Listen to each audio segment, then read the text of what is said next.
ఎందుకంటే చంద్రబాబు నాయుడు ప్రభుత్వం యువతను మోసం చేసింది, మహిళల్ని మోసం చేసింది, విద్యార్థుల్ని మోసం చేసింది, ఈరోజు ఉద్యోగస్తుల్ని కూడా మోసం చేసింది. కాబట్టి అలాంటి ప్రభుత్వానికి బుద్ధి చెప్పాల్సిన బాధ్యత ప్రజాపక్షం పార్టీ అయిన వైఎస్ఆర్సీపీకి మాత్రమే ఉందని కూడా ఈ సందర్భంగా అందరికీ కూడా తెలియజేసుకుంటున్నాను. ఎందుకంటే మీరందరూ కూడా ఎన్నికల ప్రచారంలో చూశారు, మనం చేసుకున్నది చెప్పుకోవాలంటే చాలా ఉంటుంది. కానీ వాళ్ళు ఇంతే కాబట్టి నీకు 18, నీకు 15, నీకు 15, నీకు 45 పచ్చ షర్ట్ వేసుకొని వచ్చి చెప్పారు, పచ్చ చీరలు కట్టుకొని వచ్చి చెప్పారు, ఈ రోజు చెవులో పూలు పెట్టారు. సో మహిళలంతా కూడా ఒక కూటమిగా ఏర్పడి ఈ కూటమి ప్రభుత్వాన్ని కూటమి వేలతో ప్రకటించే విధంగా మనందరూ కూడా పని చేయాలని మిమ్మల్ని అందరినీ కూడా కోరుకుంటున్నాను. ఎందుకంటే నాకు తెలిసి ఈ దేశంలో ఏ రాష్ట్రంలో ఏ ముఖ్యమంత్రిని కూడా చూస్తున్నాం మహిళల్ని సొంత అక్క చెల్లెలుగా, అమ్మగా, కుటుంబ సభ్యులుగా భావించి మనకి అండగా నిలబడిన ఏకైక ముఖ్యమంత్రి దేశంలో ఎవరైనా ఉన్నారు అంటే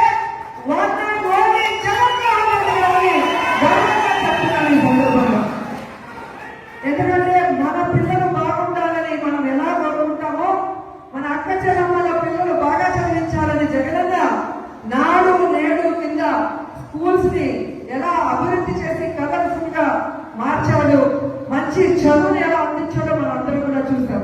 కానీ ఈ కూటమి ప్రభుత్వంలో ఎక్కడ చూసినా వైన్ షాపుని కలర్ఫుల్ గా డెకరేట్ చేశాడు, వీధికి ఒక బెడ్ షాపుని పెట్టి పేదవారు సంపాదించిన డబ్బుని ఎలా పీల్చి తిప్పి చేస్తున్నాడో మనం అందరం కూడా చూస్తున్నాం.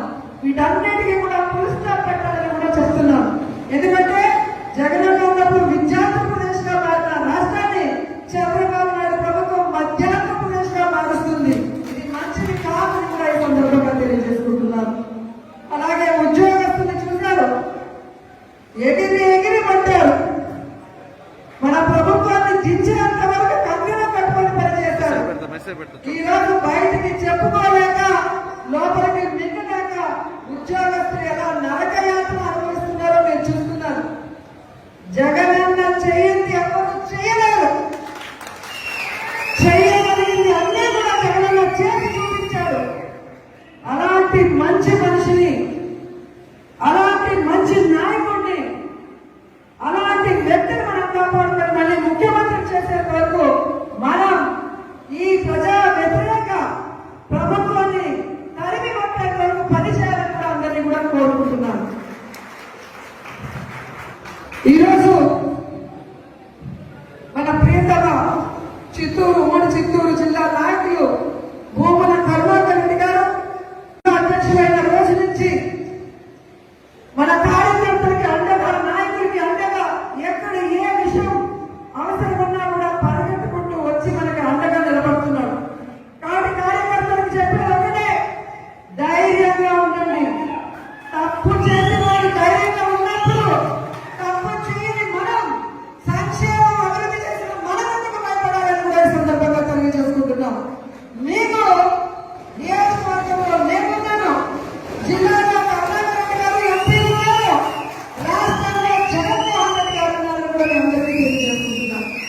మన పార్టీకి పోరాటాలు కొత్త కాదు, మన పార్టీ పోరాటంలో నుంచి పుట్టిన పార్టీ, ప్రజల కోసం పుట్టిన పార్టీ. ఈ రాష్ట్రాన్ని అభివృద్ధి చేయాలి అని ఏ కలవైతే వైఎస్ఆర్ గారు కన్నారో వాటన్నింటినీ కూడా 60-70 సంవత్సరాలు ఈ ప్రజలకు అందుబాటులోకి రావాలి అని పార్టీ పెట్టి మీకోసమే ముందుకు నడిచిన జగనన్న పార్టీ, ప్రజల పార్టీ, మన పార్టీ. ఎందుకు నేను ఇంతగా చెప్తున్నానంటే, ఈరోజు జగనన్న అనుకున్నదాన్ని సాధించాడు. ఆయన బిజినెస్ మ్యాన్ గా సక్సెస్ఫుల్, ఆయన ఫ్యామిలీ మ్యాన్ గా సక్సెస్ఫుల్, ఆయన సీఎం గా సక్సెస్ఫుల్. ఇంకేమవసరం ఉంది? కానీ రాష్ట్రంలో కూటమి ప్రభుత్వం వచ్చిన తర్వాత వాళ్ళు చేస్తున్న అరాచకాలు, విధ్వంసాలు చూసి మనని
ఉద్యమంగా ఈ కూటమి ప్రభుత్వాన్ని ముంచివేయాలని కూడా ఈ సందర్భంగా తెలియజేస్తున్నాను.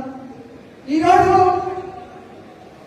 ఇంత వర్షంలో కూడా పార్టీ సర్వ